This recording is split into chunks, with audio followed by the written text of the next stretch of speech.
It's time for RealAg Radio on Rural Radio Channel 147 on Sirius XM.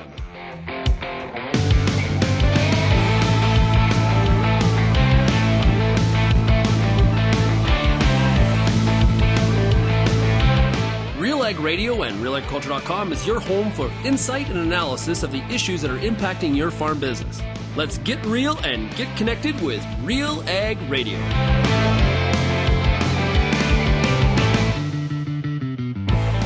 Welcome to RealAg Radio here on Rural Radio 147, Sirius XM. Shaun Haney, your host here on this Tuesday edition of the show.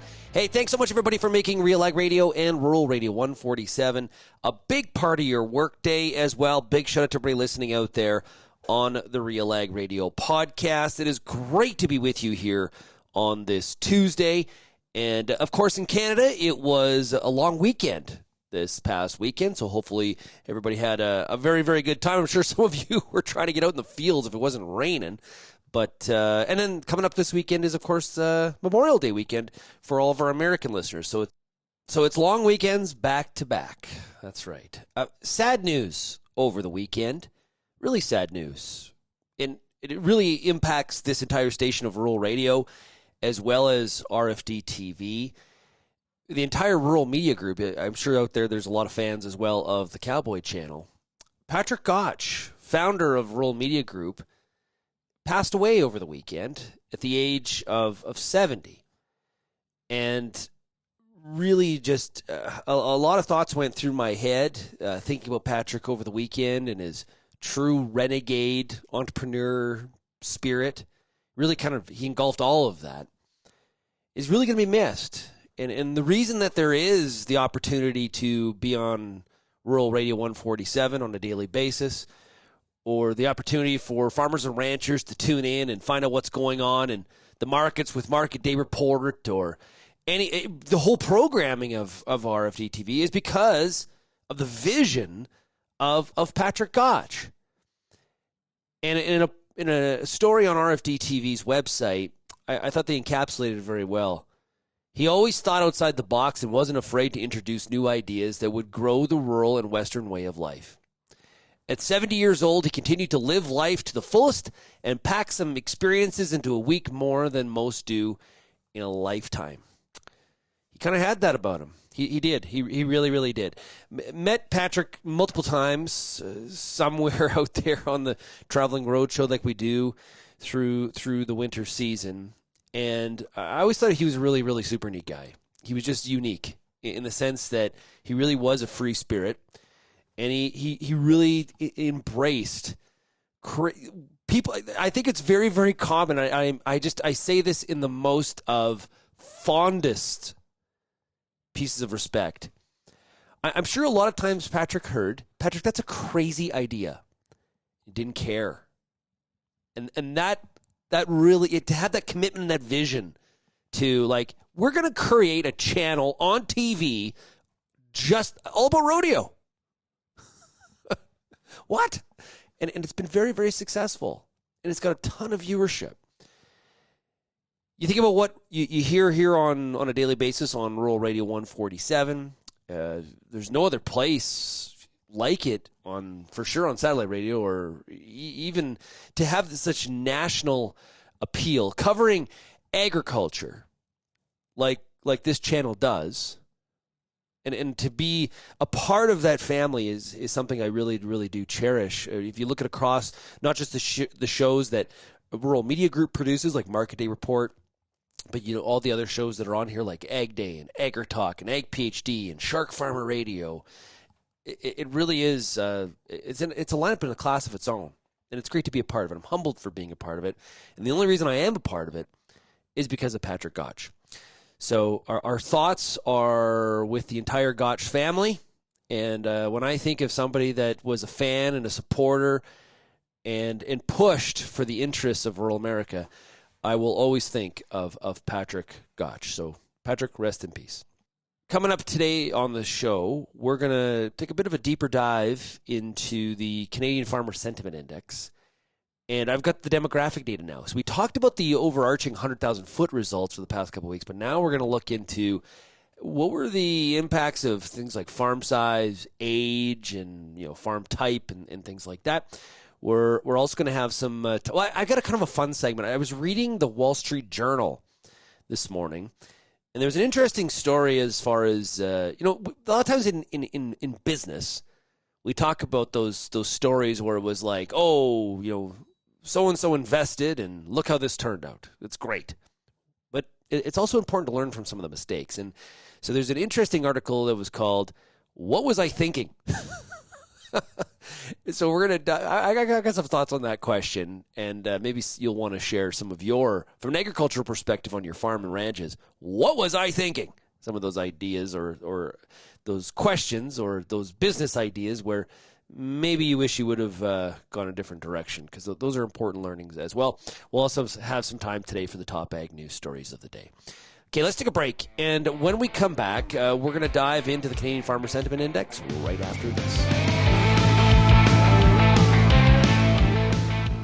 I am Lindsay Smith. Joining me to talk about Manipulator PGR is Jamie Stringham, National Sales Manager for Belgium, Canada. Why is now a good time to choose Manipulator PGR? A product needs to provide positive return on investment for you, a producer. What's the point of even using it? Manipulator's been around in Canada now. It was first registered on wheat in 2014. Here we are at 2024. We're registered for wheat, barley, and oat. And we've seen excellent results under a variety of crop conditions. Benefits of harvestability, yield bump, lodging protection, widest window of application of any PGR in Canada. All that being said, it's a simple answer. Don't take my word for it at all. You need to try Manipulator on your farm, see how it works with your schedule, what kind of return it gives you on your investment. Talk to your retailer, split a couple of fields, measure carefully your yield difference, your harvesting ease difference, and your lodging difference. And, I know if you try it, you'll be really happy with the results.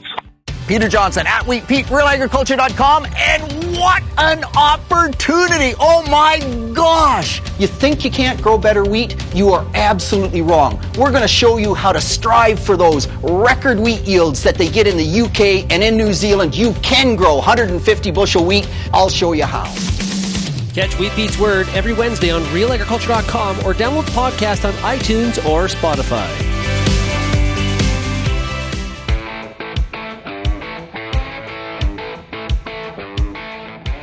Forgot to do it in the opening of the show, but if you do have any feedback on today's program, we'd love to hear from you. You can send me an email, shaney@realagriculture.com, or of course you can find us across all the different social media platforms, or call the RealAg feedback line. That number is 855-776-6147. Last week on the show, we had Justine Hendricks from Farm Credit Canada on the program, talking about how FCC is going direct with their venture capital arm, and they're putting a team together and that kind of stuff, and what that could look like and the why of it, because it's increasing the risk profile of farm credit. I got an email here, so it's interesting. So the industry, I can tell you, and talking to stakeholders, very supportive of this move. Canada, great at innovation, terrible at commercialization. The numbers show it. And FCC can really fill some of that gap, especially when it applies to some of the patient capital areas like in processing, right? So anyway, not to get too much in the weeds there, but I did get an email from Taylor, who actually, doesn't believe necessarily what Justine's saying. So Taylor says, "Hey, Shaun, I heard you talk to Justine Hendricks, saying they're big on supporting young farmers. That's far from correct. They don't even look at anyone unless they have grandpa or a dad to sign off on the dotted line. They love telling everyone they're big young farmer supporters, but it's not real." Taylor, thanks for the email. Obviously, a personal experience there that hasn't gone very well. I thought it was interesting that Justine put in the young farmer.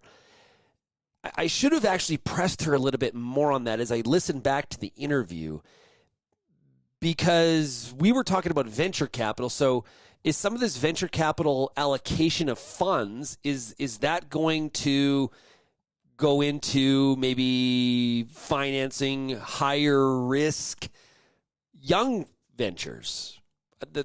I feel like there's a bit of a crossing of swords there. I should have followed up on that. But my understanding is that this is going to look at non-primary, like people with IP, building a new technology, or they want to build, say, a processing plant. Like it's more of that kind of stuff instead of it being in the primary space. But I could have that. This could also flow into the area of indigenous agriculture as well. Maybe there is a young person component to it too. So we'll definitely have to follow up on that. So Taylor, thanks for the email, Taylor. I do appreciate it. The new Oxbow cereal herbicide from New Farm is something you got to think about here this spring. Oxbow is powered by duplasmin technology that is a workhorse on resistant kochia and other tough weeds in wheat and barley. Make sure you go to newfarm.ca to find out more. Okay, then we're going to look at some of the results of the Canadian Farmer Sentiment Index that we've been talking about here over the past number of weeks. And I said I've got some demographic data for you to to think about and to chew on. So let's look at current farm financial performance. And it was interesting what happened here in this latest installment. And just to review, current farm financial performance is my farm financially better off or worse off today versus 12 months ago? Okay, so it's a reflection of your financial performance today relative to 12 months ago. And we're flat. We're at 85, okay? And that's on a scale of 200. So we're still below the neutral line, but current farm, and also I should mention, remember, this is the first time since we started doing this in September of 22 that current farm financial performance is actually lower than future farm financial performance. This is the first time ever. That's been a bit of a switch.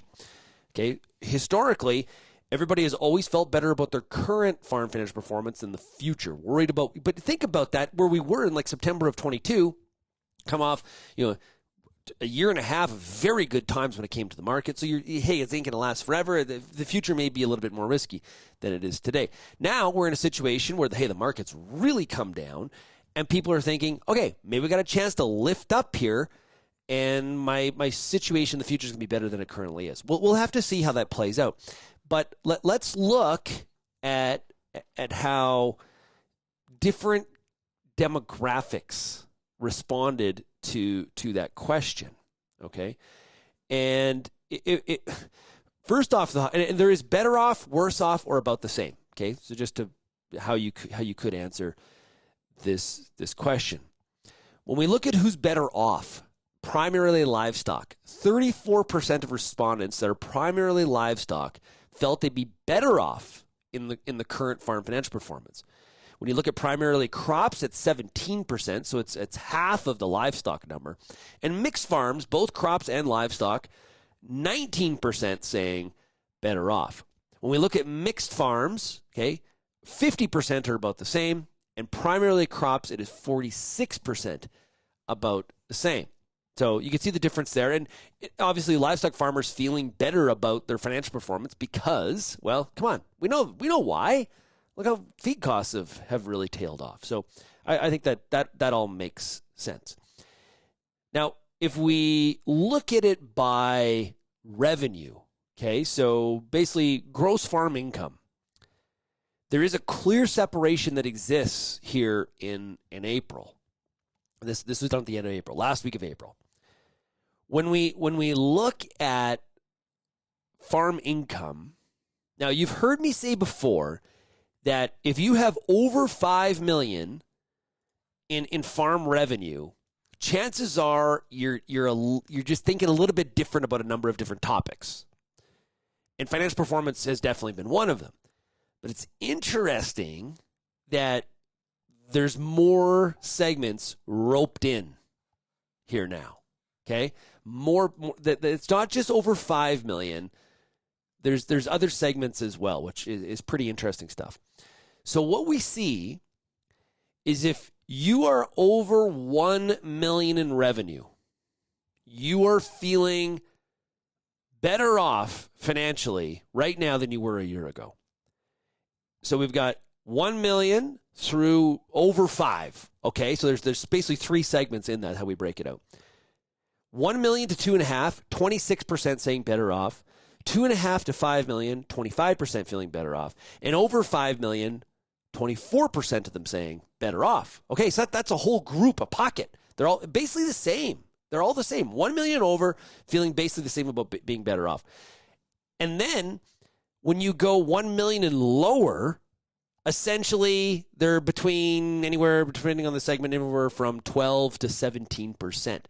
So in the current environment, farms of 1 million revenue and over feeling better about their financial performance than smaller farms. So larger farms feeling better than smaller farms. When we look at it by, I got to pull up the age here. Age. This is a trend that's continued from January. If you were under 35, you were feeling better about your current farm financial performance than your older peers. So 35 to 44 was 19% better off. 45 to 54-year-olds, 21% feeling better off. 55 to 64 age, you're 17% feeling better off. And if you're 65 and over, you actually feel you're the least better off. You're saying 13%. It's interesting that if you're 65 and over, 51% of them said, I'm about the same as I was a year ago. And it's like a clear trend. The younger you are, the better off you feel about your current farm financial performance. So that there's age. And that is, if I remember correctly, that's held true going back to last January. Now let's look at it by region, okay? East versus West. Not versus, but just comparing them. It's not like it's a battle. So when we look at current farm financial performance by region, here's what we found. The West, 24% saying better off. 34% said worse off. Okay, so let's just back up the truck here. Okay, so West, 24% saying better off on current farm financial performance. The East was 11%. Okay, so half of the number of the West. Now, the East has had, I would say, better financial times, more consistent rain, better crop yield. So it doesn't mean the East isn't going to make money this year. It's just relative to 12 months ago. Now, when we look at worse off, they're actually equal. The West is 34%, East is 36%. So where's the difference? The difference isn't about the same. So in the West, 43% saying about the same, and in Eastern Canada, it's 54%. So that's really where the difference is in that area. So curious what you think about this. Do you feel that these numbers line up? Relatively speaking, how people feel about their current farm financial performance compared to 12 months ago. There is one more that I didn't mention. We have broken out the livestock, looking at supply managed versus non-supply managed. Okay, because that's a question you guys always ask all the time. So non-supply managed commodities, beef, pork, okay? 22% saying, hey, we feel better off with our current farm financial performance. And then 48% saying about the same. Supply managed is 28. So from non-supply managed at 22 better off to supply managed at 28%. So a little bit more feeling better off about things in the supply managed sector than the non-supplied. So yeah, but realistically, like we heard earlier, in that primarily livestock, the whole livestock sector is feeling better about themselves for sure. So hey, when we come back, what we're going to do is we're going to look at future farm financial performance and get a bit of a better look in terms of, are these trends holding up? And hey, wait a minute. If you don't feel good about your financial performance, why? And the numbers are pretty stark, and you probably have a good guess on what's leading to that caution. You're listening to RealAg Radio, and of course, we're on Rural Radio 147.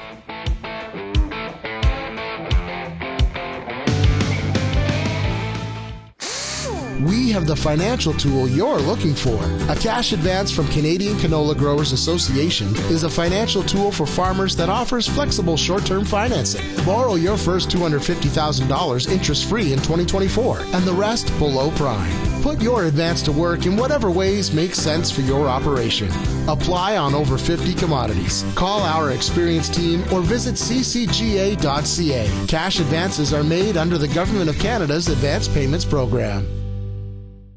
Canola is more than just a pretty face in the prairie landscape. It's a big business, both here and around the world, that requires you to be informed and up to date on everything it takes to grow a successful crop. The Canola School on RealAgriculture.com has an expert library of video resources covering markets, agronomy, and more to help you grow a healthy and profitable canola crop. Visit canolaschool.com today. Brought to you by BASF Canada and Invigor Hybrid Canola. It's summertime, and you've got a lot of important decisions to make when it comes to your corn crop. Let the Corn School on RealAgriculture.com help guide you through those big decisions with input from leading experts in the field.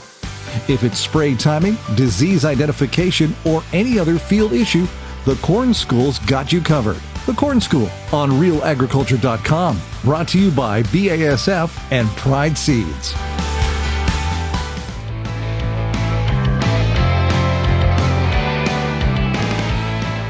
It is so weird how every year is different than the other. And it does feel kind of freaky here around the Lethbridge studios. We're in Lethbridge, Alberta, where we broadcast from. And I think I'll speak for many people that are, have been under drought conditions for 4 or 5 of 6 years, like we have in this area, through southern Alberta, into western Saskatchewan, down into northern Montana. It's weird that it's raining. I'll be honest. We have had constant shower. We have to have had more rain already this year than last year, for sure, the entire season. And at some point, in some parts, we might be actually more than the past 2 years combined. I haven't looked up that number, so don't hold me to that. But it's weird. We had my youngest son had baseball rained out all weekend. It was brutal. We did get some games in, but it rained for a good part of the weekend, which is, again, so weird. I'm at the local pub here in Lethbridge, just not too far from my place, and it was weird. We're out on Friday night. My wife and I go for a pint of beer, and we run into some farmers that I've known my whole life. And instead of the discussion being, you know what, so dry, when will it rain, Mother Nature's this, Mother Nature's that, it's just brutal. It doesn't rain here anymore. This is awful. It was like, when will it stop raining? Too wet. This is crazy. We need heat and we need warmth. It is amazing how things get flipped. And it was bizarre. So anyway, the coulees in Lethbridge, which, hills around the river bottom, for those of you that don't know what a coulee is, look it up. But the grass in the coulees, it's time to put the cows out. It is lush. Again, it's recency bias, but I cannot remember the grass being this lush in the coulees here at the back end of May like this. It's been a while. Like last year by this time, we were burning up. It's really, honestly, it's great to see the amount of green. So, yeah, I know, listen, we'll take all we can get it because we haven't got a lot of it in the past 6 years. So we're taking it. At least that's my attitude in Indy. But more seeding to do. Talking to those farmers, and there's more work to be done. So, yeah, but it's the end of May. Be around here, people usually are wrapped up like 2 weeks ago with how dry it's been. So it definitely is a bit of a difference. And like I said, I'm sure many of you will definitely take it. Okay, hey, Invita, it bridges the nitrogen gap all season long, enabling your corn crop to fix the nitrogen it needs from the atmosphere when and where you need it most. Let Invita set your crop up for success by requesting it from your local retailer. Let's continue on talking about the results of the Canadian Farmer Sentiment Index going back to April. We just talked about current farm financial performance, but hey, you know what? Let's look at future. And what's happening there. Now, I did tease the fact that one of the things here that, well, we asked the question about, if your current or future farm financial performance was worse off, why? Okay? And now, I want to just pick a choice. Okay, I'll give you the choices we gave everybody. Commodity prices, input prices, cost of borrowing, other, weather, cost of land, equipment prices, cost of labor. Okay, and you could choose you chose your primary reason and a secondary reason. So think about that for a second. What would you have chose, or try to remind yourself what you did choose? By far, people saying, when it comes to current farm financial performance, if it's worse off, the primary reason is commodity prices. 49% of people saying that's my primary reason.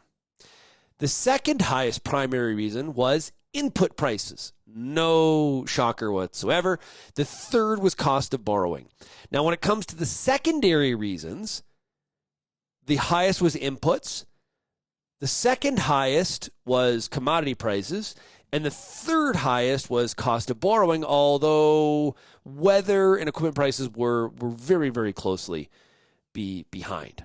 Cost of land, not really in the equation, very low. But yeah, so that's the reason. So when we look at future, now remember, on current, the primary reason was commodity prices at 49%. Well, in the future, it's 51%. So actually the numbers, when you look at them, they hold pretty true. There is one difference. So when we look at future farm financial performance, it's in the secondary. The secondary reason, the leader was input prices, but it's 31% in this case on future farm financial performance. Now, on current, it was 26, so it's a little bit higher.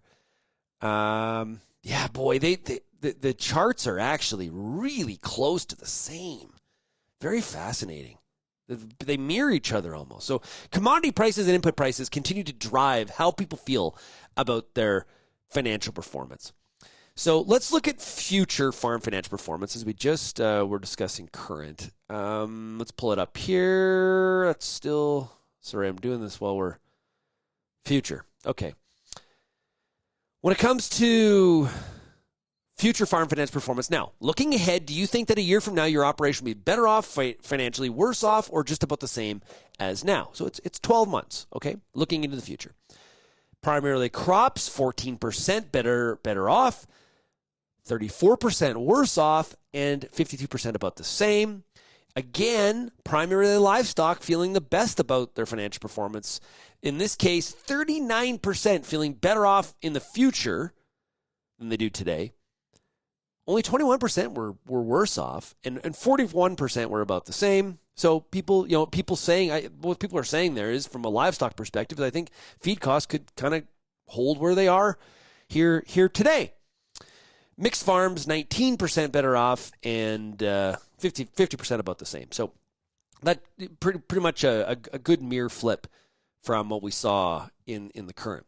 When we look at future farm financial performance by farm size, okay, by revenue, gross income. Remember, essentially, when it came to current farm financial performance, 1 million revenue and over, they kind of felt the same about everything. When we look at it here for future farm financial performance, the over 5 million revenue, they continue to be a bit of a different lot. They are.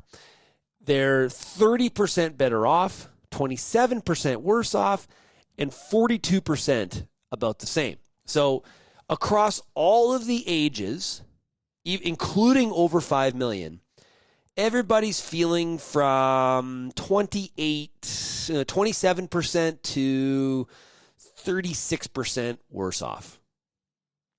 It's in the better off where there's a bit of a separation.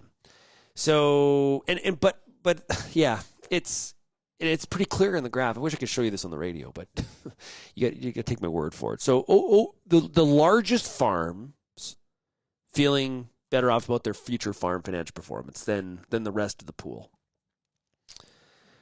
When we look at it by, we won't do acres. We'll look at it by age. And again, under 35, feeling the most optimistic about their future farm financial performance. Under 35 was 24% better off. 35 to 44-year-olds were 23. 45 to 54-year-olds were 21. 55 to 64 were 18. And 65 and over, they were 11% better off. So you can see those numbers were just, the trend line is pretty stark there. You can definitely see it. What is it about the age that is creating this? Every time we do this intake, it's the younger people feeling the most optimistic about farm financial performance. Now, someone could say, well, hey, they're not weathered. They haven't been through the tough times. These aren't easy times here right now. Now, they're not the worst of times, but they're not easy times. But under 35 feeling the most optimistic about things. When we look at worse off across age, it's pretty even. We've got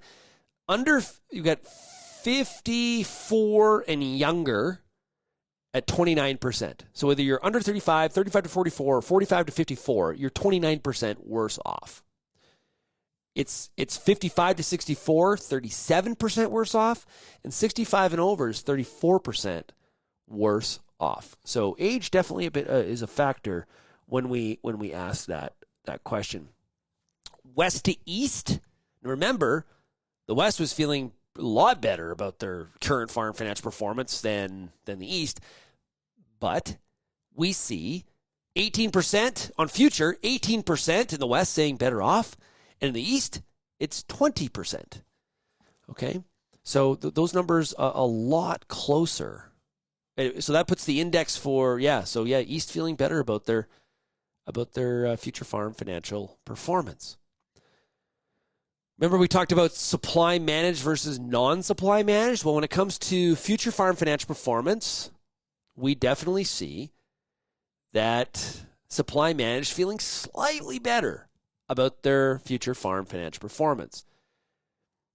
With non-supply managed is 23% saying better off, and supply managed is 28% better off. Virtually even on the worse off, and about the same as where the difference is. 45% of non-supply managed farmers saying about the same on financial performance in the future, and supply managed was 38%. So those are fairly even, not too big of a difference there. Would love your thoughts on this. We could really commit a Tuesday a show a week to just kind of getting through some of these numbers. That's only talking about two of the questions. And look at all the information there. Fascinating stuff. We'd love your perspective on it indeed. You can send me an email, shaney@realagriculture.com. Or, of course, you can call the RealAg feedback line, 855-776-6147. Tell you what, here's what I'm going to do.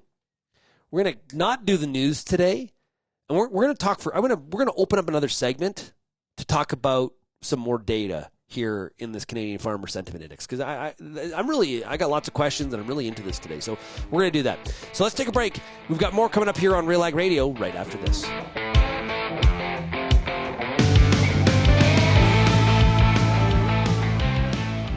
Dad, we missed the window for a PGR in our cereals. Why didn't you add it to the herbicide? What? With Manipulator PGR, we can apply as early as one tiller. Just add it to the herbicide, no separate pass. Don't miss out. Manipulator PGR is proven in wheat, durum, barley, and oats to shorten plants and even out the main stem and tillers. This results in reduced lodging risk, improved harvest efficiency, and increased yield. Talk to your crop protection retailer for more info and to confirm acceptable tank mixes. CDC Endure is a new oat line from Alliance Seed. High yielding with excellent disease resistance and the quality end users ask for, all in one great oat variety. CDC Endure provides the high beta-glucan levels to make heart-healthy products like breakfast cereals. For more information on CDC Endure oats, as well as any other products from Alliance Seed, check out allianceseed.com or visit any Alliance Seed authorized retailers.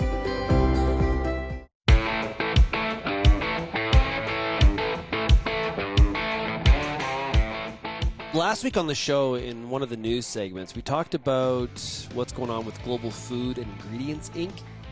Well, important notice for grain farmers. The Canadian Grain Commission has revoked the licenses of Global Food and Ingredients, Inc., also known as GFI. If this company owes you money for grain deliveries, you need to call 1-800-853-6705 immediately. This is a message from the Government of Canada.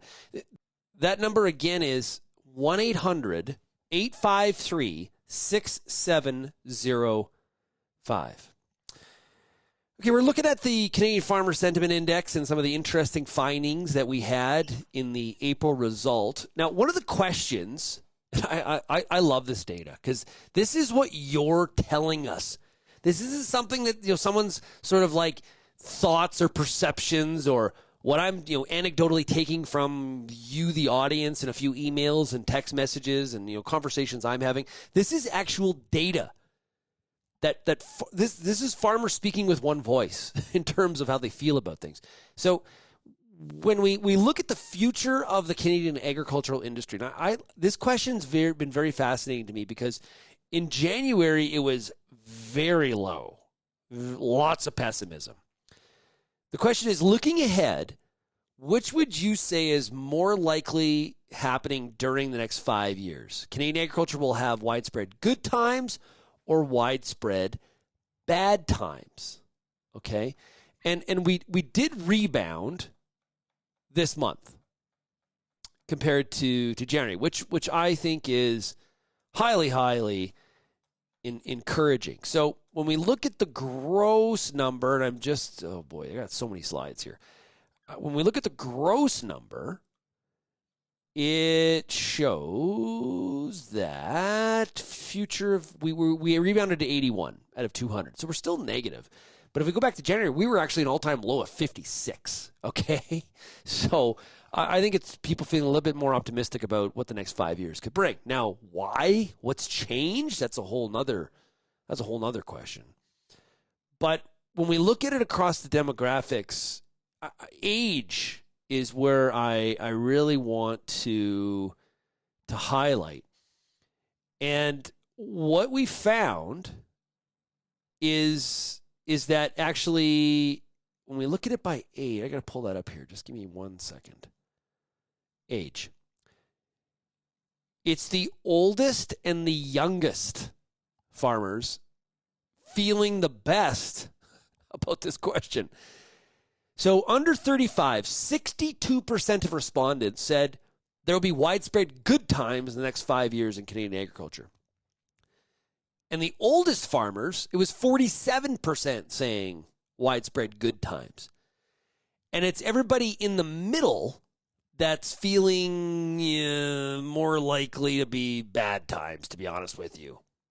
Isn't that fascinating? Now, in the under 35 category, this widespread optimism over the next 5 years, that translated, you saw that in the Future Farm Financial Performance as an example. We did not see that from the 65 and over crowd. That's kind of an important separation of those two, but the oldest and the youngest feeling the best about what could happen in agriculture in the next five years. Actually, and if you look at the index portion of this, okay, so on the scale of 0 to 200, under 35 is feeling a 124. So highly, that's pretty optimistic when it comes to the next 5 years for Canadian agriculture. On that question, East and West feeling exactly the same. Exactly. They're negative, but it's definitely it's even. 40% saying there'll be widespread good times, 60% saying there'll be widespread bad times. It's funny how that just worked out exactly the same indeed. When we look at it from the course of supply managed versus non-supply managed, the supply managed sector feeling much better about the next 5 years than the non-supplied, which I'm going to say I didn't think we'd see this kind of separation because of all the good stuff that's happening in things like the beef industry. Of course, pork has really been up and down. On the index, so 0 to 200, 100 is neutral, okay? Supply managed is 113, and non-supply managed is 76. So the supply managed sector feeling much better about the next 5 years. And to be honest with you, they have been relatively close to each other until now. It's this month, it's in April here where those two have separated on this question. So I'm not exactly sure the why of that, but that definitely does very much stick out for sure. One of the other questions that we ask about is how confident are you in marketing your crops today compared to a year ago? One of the findings that stuck out to me was farm size by income plays no role in how confident you are in marketing your crops. The area or the segment that was the most confident was the 2.5 to 5 million revenue, but just slightly more than the rest. The range was 79 to 97.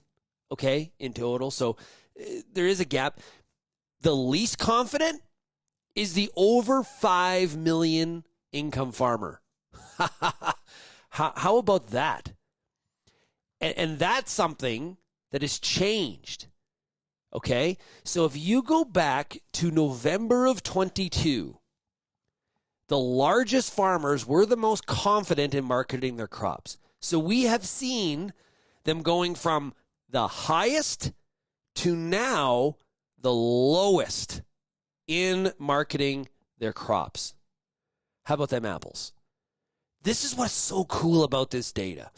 Because we can talk about here's what the trends are and here's how these demographics break down. And people, it's not in perpetuity because we know there's lots of variables in this industry. Yeah, that one really sticks out.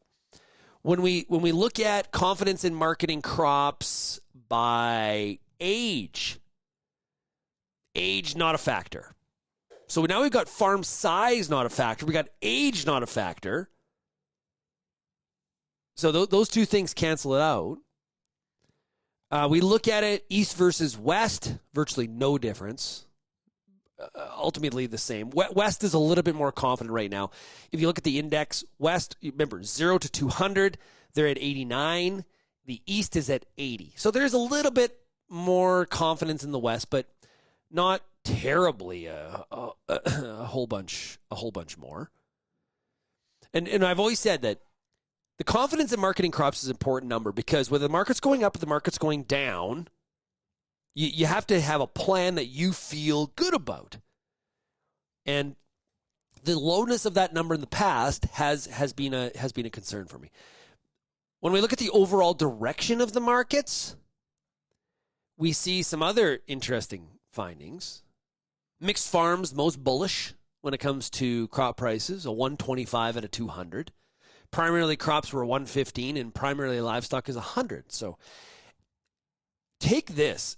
Like you should go on our website, realagriculture.com or go to realagristudies.com and you will find the most fascinating of charts. It is like a roller coaster when it comes to what the direction that people feel that the markets are headed. So when we look at outlook on the grain markets, by farm size, by income, it's not a huge. Everyone's pretty much about the same. The range on the index is from a 104 to a 113, and actually the groups that feel farm sizes that feel the best about the markets are anywhere from 100,000 in revenue to $1 million. Remember that even though they're the most bullish on the markets, this was not the group that felt the best about their financial performance, which tells me that they're the most concerned about their costs, right? They're bullish about the revenue. It's the costs that are a problem. That one sticks out. When we look at it I want to look at it by age. Whether you think the market's going up or is going down, it's the 45 to 54-year-olds that are the least. They're at 99 out of 200, so they're basically neutral. If you look at it, the under 35 group is a 119, 35 to 44-year-olds are a 124. 55 to 64-year-olds are a 128. So 55 to 64-year-olds are the most bullish on the direction of the markets right now. 65 and over was a 110. So 45 to 54 is just under the neutral line. But they're basically neutral at 99 out of 200. So that's the role that age plays in this. West versus East. Well, the West feeling the most bullish, or comparatively speaking to the East. So the West is a 121 out of 200, and the East is a 107 out of 200. And the West has been higher than the East here for a number of months going back. So that's definitely a trend that we have very much seen. So a lot of data today, bit of a data dump. If you want to find out more, go to RealAgristudies.com. Justin Funk, my partner, and I, we have this is fantastic, and we greatly appreciate all of you out there that have participated in these surveys, and they're critical for people to actually understand what is happening. Where's your mindset? What are your attitudes? What are your behaviors? So that people can better understand the primary farmer. And so I just really applaud you for taking the very quick amount of time to complete these surveys every quarter. Thank you so much. I really do appreciate it. You can find out more by going to RealAgristudies.com. If you have any questions, make sure you email me, shaney@RealAgriculture.com. When we come back, we're going to ask that really, really cool question. The Wall Street Journal asked this question. I think it applies to agriculture indeed. It applies to any entrepreneur business like farming. What was I thinking? We'll be right back. You're listening to RealAg Radio, Rural Radio 147.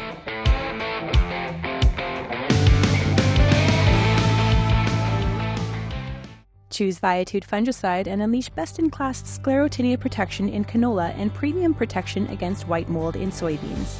Viatude contains a powerful premix of Onmira Active and prothioconazole. This unique combo delivers high-performance disease control, crop safety, mix compatibility, resistance management, and advanced mobility for excellent coverage and superior plant protection. Choose Viatude fungicide for stronger, more vigorous crops. I'm Lindsay Smith from RealAgriculture.com. Join me Monday nights for The Agronomists, a 1-hour live and interactive show broadcast across YouTube, Facebook, and X. Monday nights at 8 p.m. Eastern, I host expert agronomists from all over the country to give you answers to some of the toughest agronomic questions. Join us live or catch the replay Tuesday morning. That's The Agronomists with me, Lindsay Smith, Monday nights live at 8 p.m. Eastern.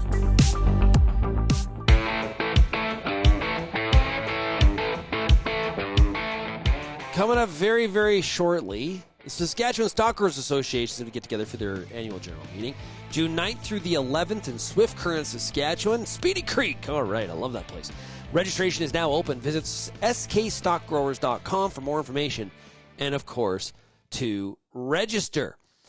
Interesting story in the Wall Street Journal asking the question, what was I thinking? Now, the reference in the story is to purchases, like big money purchases where you're like, oh man, why did I do that? So they give the example of people spend a lot of money on all sorts of things only to ask later to themselves, what was I thinking?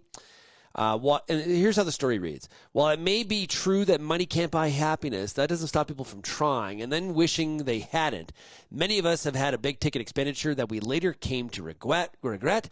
Maybe it's something meant to convey status, which we realized later did nothing of the sort. Maybe it was to fulfill dreams of luxury lifestyle, only to discover that we've bought a bottomless money pit. Yeah, like who out there has not tried to start a business and you thought it was the best idea, and a money pit indeed is probably an understatement. So ask yourself this question. What's something that you have done with your farm business? Now, that could be maybe a new venture inside of it, like a spinoff.